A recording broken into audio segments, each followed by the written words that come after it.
اور ہو سکے تو اس کے ذریعے پاکستانی قوم کی مزید تذلیل کروائی جائے، لیکن شکایت کا کوئی بھی لفظ آپ کے منہ پہ نہیں ہونا چاہیے۔ جہاں تک کرپشن کا تعلق ہے، بدقسمتی کہ کرپشن کو پچھلے 12-14 سالوں میں پاکستانیوں کی زندگی کا ایک لازم و ملزوم حصہ بنا دیا گیا ہے، لازم و ملزوم جز بن چکا ہے یہ۔ جب کوئی بھی شخص خود کرپشن کرتا ہے اور وہ اوپر عہدوں پہ بیٹھا ہو تو نیچے والوں کو وہ کرپشن کی کھلی چھٹی دیتا ہے، وہ کرتے ہیں کیونکہ وہ آپ کے بھی کرتوت دیکھ رہے ہوتے ہیں۔ اگر آپ کرپشن ان کی پکڑیں تو وہ آپ کو بدنام کریں گے، آپ کے کچے چٹے کھولنے شروع کر دیں گے۔ سو نتیجہ یہ کہ آپ کو اس کرپشن کو پرمان چڑھنے دیتے ہیں آپ، تاکہ آپ کے اوپر کوئی بھی حرف نہ آئے۔ اب اس کا نتیجہ کیا ہوا ہے کہ آج اگر آپ کسی کا کرپشن کا کیس پکڑنا چاہیں تو اس کا کچھ بھی نہیں کیا جا سکتا۔ ایس سی سی پی میں آپ اپنے کرپٹ لوگ لگا دیں، وہ ایس سی سی پی کو آپ کے مفاد کے لیے استعمال کریں گے، کرپشن وہ خود بھی کریں گے، آپ کو بھی کریں گے، اور ہوتا رہا یہاں پہ۔ اسی طرح اگر ایف بی آر آپ دیکھ لیں، نیب دیکھ لیں، یہ کیسز جو آج کل، یا ایف آئی اے، اتنے میگا کرپشن کے کیسز روزانہ کھلتے گئے، اب کئی کھلے ہوئے ہیں۔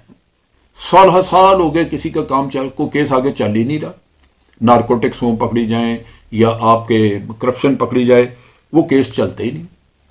گواہ اگر کسی نے لانا ہے تو پولیس اپنی ہے، اس کے ذریعے آپ گواہ غائب کر دیں۔ عزیر بلوچ جیسا آدمی جس نے 100 سے زیادہ قتلوں کا اقرار کیا، اس کے جو اقراری بیانات ہیں وہ سارے ویڈیو ریکارڈنگز موجود ہیں، لیکن ہر روز وہ ایک قتل سے بری ہوتا ہے کیونکہ پولیس اپنی ہے، کسی گواہ کی ضرورت نہیں کہ ادھر آ جائے۔ نتیجہ یہ کہ ابھی تک وہ 15-20 قتلوں سے تو بری ہو چکا ہے، باقی تھوڑے بہت جو رہ گئے جتنے بھی 80 کے قریب، وہ بھی بری ہو جائے گا، 6 مہینے کا وقت لگے۔ اسی طرح اگر آپ اپنا کا قصہ دیکھ لیں، پانی کا کنیکشن چاہیے، بجلی کا کنیکشن چاہیے، ٹیلی فون کا کنیکشن چاہیے، پیسے مانگتے ہیں، وہ کہتے ہیں بھائی پیسے دو تو کام ہوگا، نہیں دینے پیسے تو جاؤ جس کو کہنا کہتے رہو، آپ نہیں لے سکتے۔ آپ نے جعلی آئی ڈی کارڈ بنوانا ہے، نادرا میں پیسے لگائیں بن جائے گا، یہی تو ہوا ہے۔ آج پاکستان میں افغانستان سے آ کے اچکزئی صاحب کی کانسٹیچوئنسی میں ووٹ ڈالتے رہے کیونکہ اچکزئی صاحب نے ان کو لے کے دیے ہوئے تھے اپنے جعلی آئی ڈی کارڈ لوگوں کے پاس، دہشت گردوں کے پاس آپ کے آئی ڈی کارڈز ہیں، باہر کے دہشت گرد، یہاں تک کہ بھارتی انٹیلیجنس ایجنسی اور مختلف انٹیلیجنس ایجنسیز کے لوگوں کو پیسہ دے کے تو لوگوں نے آئی ڈی کارڈ بنوا کے دے دیے۔ کتنا بڑا ظلم ہے! آپ کے ملک کا دفاع کہاں گیا؟ سوچتا ہے تو آدمی کو کبھی آ جاتی ہے کہ میں اتنے غیر محفوظ حالات میں بیٹھا ہوا ہوں۔ اور یہ آپ چھوڑ دیجئے، آپ نے ویکسینیشن نہیں کروائی، لیکن ویکسینیشن کا آپ نے سرٹیفکیٹ لینا، پیسے دیں، جا کے وہاں سے ویکسینیشن کا سرٹیفکیٹ مل جائے گا۔ 40 کے قریب تو اب حکومت نے جب شور مچا ہے تو پکڑے ہیں لوگ جنہوں نے جو یہ کام کر رہے تھے، پیسے لے کے تو ویکسینیشن کے سرٹیفکیٹ بانٹ رہے تھے۔ کون سی چیز ہے؟ اور اخلاقی کام دیکھیں آپ تاجر کا، کہ جب کورونا کے کسی نے کہا جی کہ سنا مکی اس کا علاج ہے، جو 200 روپے کلو بکتی تھی وہ 5000 روپے کلو بکنی شروع ہو گئی۔ آپ کو جو انجیکشن چاہیے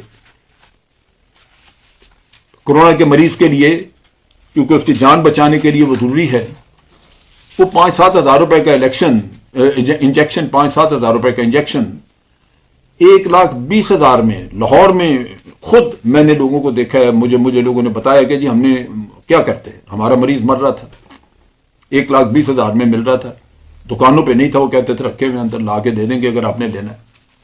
تو آپ سوچئے کہ ہم نے اپنی قوم کے اخلاق کو کہاں پہنچا دیا۔ میں اپنے پاکستانی بھائیوں سے صرف ایک بات کہنا چاہتا ہوں، اور خدا کو حاضر ناظر جان کے حلفیہ بیان دے رہا ہوں، کہ آج اگر آپ کے ملک میں کوئی ادارہ بچا ہوا ہے تو آپ کی افواج پاکستان ہے۔ اب جن لوگوں کے اوپر کرپشن ہے، جو لوگ اپنے مقاصد کے لیے ہر حد کراس کرنے کے لیے تیار ہیں، وہ اپنی ذاتی مقاصد کے لیے جو کچھ بھی کر رہے ہیں وہ پاکستان کی سلامتی تک کو داؤ پہ لگانے کے لیے تیار ہیں۔ افواج پاکستان کے خلاف 5th جنریشن وار انہی لوگوں نے شروع کی ہے.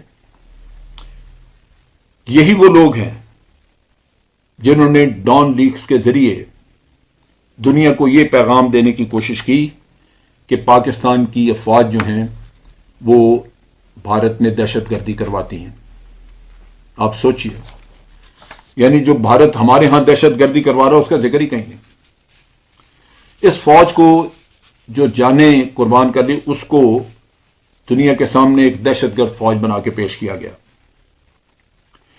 پھر اپنی کرپشن کو چھپانے کے لیے بیانیہ چلایا گیا کہ یہ اس فوج کے جرنیل ملک کو کھا گئے ہیں، فوج کے جرنیل زمینیں کھا گئے ہیں، فوج کے جرنیل جدادیں بنا گئے ہیں.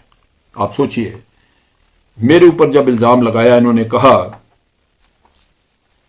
کہ میں نے 15,000 ایکڑ زمین لی ہے 264 روپے پر ایکڑ کے حساب سے، تو تب مجھے ہوش آیا کہ یہ لوگ جھوٹ بول رہے ہیں. پہلے میں سمجھتا تھا کہ شاید اتنا بھی کیا جھوٹ ہوگا، شاید سچ کہتے ہیں، لیکن انہوں نے اپنے میڈیا سیل بنائے ہوئے ہیں جھوٹ بولنے کے لیے، جھوٹ کو پھیلانے کے لیے. میں نے 1 انچ بھی زمین نہیں لی کبھی. 15,000 ایکڑ تو گولی مارے. میرا چھوڑ دیں، میری اولاد، میرے رشتہ دار، دور دراز کے رشتہ دار، کزن کے کزن، کسی کے پاس کوئی زمین نہیں ہے. وہ زمین کا کام ہی کوئی نہیں کرتا. ہماری پشتوں میں یہ کام ہے کہ آپ تعلیم حاصل کریں، کوئی ڈاکٹر بن گیا، کوئی انجینئر بن گیا، کوئی کالج میں لیکچرر بن گیا، سروس جاب کریں. لیکن بے غیرتوں نے الزام لگایا. تب میں نے تحقیق کرنی شروع کی کہ میں باقی لوگوں کا بھی پتہ کروں، اور پتہ چلا کہ جس چیز کا میں پتہ کر سکا سب جھوٹے الزامات لوگوں پہ لگے ہوئے تھے.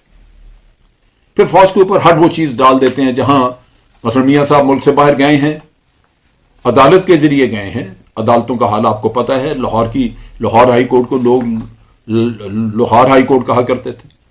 مذاق بنا ہوا تھا کہ جی جس کسی نے میں ضمانت دینی ہے وہ ادھر آ جائے. اور جب میاں صاحب باہر گئے، عدالت نے 7 ارب روپے کا وہ بانڈ نہیں لیا جو کہ حکومت مانگ رہی تھی. لیکن باہر ہمارے اینکر حضرات اور جرنلسٹ وغیرہ اور جو کمنٹیٹر سے انہوں نے کہنا شروع کر دیا، وہ جی فوج سے بات ہو گئی. فوج نے جا کے جج کو کہا تھا کہ اس کو چھوڑ دو. جج تو فوج کے پہلے، آپ خود پیچھے پڑے ہوئے، آپ نے کئی چیزیں سنی ہیں. ہر بات پہ وہ، کیونکہ آپ نے عدالتوں میں بھی جب آپ نے بار کونسلوں کو پولیٹیسائز کیا، ان میں پولیٹیکل جماعتیں گھس گئیں، اپنے لوگ بٹھا دیے، تو وہ اب جج بنانے میں وہ لگے ہوئے ہیں. تو پولیٹیشین ہی جج بنتا ہے ان کے جس کی جو ہوتی ہے. جیسے آپ نے دیکھا شوکت صدیقی صاحب، وہ پی ایم ایل این کی وکالت کر رہے تھے. این مقدمے کے وقت پہ انہوں نے جا کے تو تقریر کی وہاں پہ راولپنڈی بار کونسل میں، اور جا کے اعلان کیا کہ جناب ہمیں مجبور کیا جاتا ہے فیصلے کے لیے، اور یہ کیا جاتا ہے وہ. بھائی تو مجبور کیا جاتا ہے تو بھائی چیف جسٹس کو رپورٹ دے. صرف پبلک اوپینین کو بدلنے کے لیے اس شخص نے یہ حرکت کی جسے ہم پری پول ڈگنگ کہتے ہیں. اب عدالتوں کے ذریعے ریلیف لیں، الزام فوج پہ. بلیک میلنگ کے لیے ویڈیوز بنائی جائیں، ویڈیو چلائی جائیں، ججوں کو بلیک میل کیا جائے. 5 کروڑ میں ویڈیوز آپ خریدیں مختلف ججوں کی، لوگوں کی، ان کو ڈرائیں. ہر کوئی ڈرا رہے کہ پتہ نہیں میری ویڈیو نہ آ جائے. الزام آپ فوج پہ لگا دیں کہ جی ویڈیو انہوں نے لیک کی. کام آپ کا، الزام فوج پہ. فوج کے خلاف جتنا پروپیگنڈا ان حضرات نے کیا ہے، یہ صرف اور صرف ناقابل اندیشی ہے. سوچا نہیں کہ ہم اس سے کتنا نقصان کر رہے ہیں اپنے ملک کا. جو الزامات، جو چیزیں انہوں نے جھوٹ پھیلائے، وہ آگے بھارت کی ذمہ داری بن گئی کہ وہ اس کو پھیلاتا پھرے. اور سوشل میڈیا کے اپنے انہوں نے گروپس کے ذریعے پورے پاکستان میں یہ چیزیں پھیلائی. عام آدمی جس کو کچھ اندازہ نہیں، جو بہت زیادہ چیزوں کو کھنگالتا نہیں، وہ گمراہ ہوا، اور کئی لوگ ان الزامات کو سچ سمجھنا شروع ہو گئے. یہی 5th جنریشن وار ہے جس کی ابتدا ہوئی. یعنی جھوٹا پروپیگنڈا اور دفاع آپ کی فوج، اور عوام اس کی طاقت، اور عوام اور فوج کے درمیان ایک نفرت کی دیوار کھڑی کر دی جائے، ایک دوسرے کی حمایت سے ان کو محروم کر دیا جائے، اور پھر دشمن کے لیے